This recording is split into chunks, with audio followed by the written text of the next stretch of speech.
Many retirees who don't want to buy an annuity but still want a stable lifetime income from their retirement accounts have considered using Guardrails, and it's a strategy that we employ for our retirement clients. There's a few things that you need to know about how we go about this process of establishing Guardrails and helping you draw down on your investment accounts each year. First off, we have to start with your spending goals.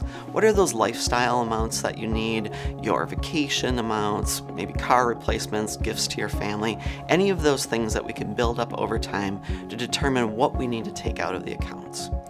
Second, we will run those against what we call a Monte Carlo analysis, and this is really just a math technique that lets us determine, is there enough assets for all of the spending needs over the lifetime of your plan?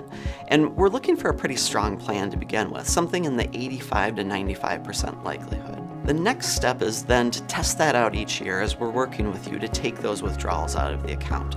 The market changes, your spending goals might change, and we really need to make sure that your likelihood with that Monte Carlo analysis remains strong. Usually you will be within your guardrails. There won't be any adjustments that need to be made, but if there is a reason that you can either spend more or you need to cut back a little bit, we can also help put a dollar amount on that. Lastly, it's really important to know that just because the market goes up or down 10%, it doesn't mean that you need to adjust your spending in a guardrail strategy by that amount.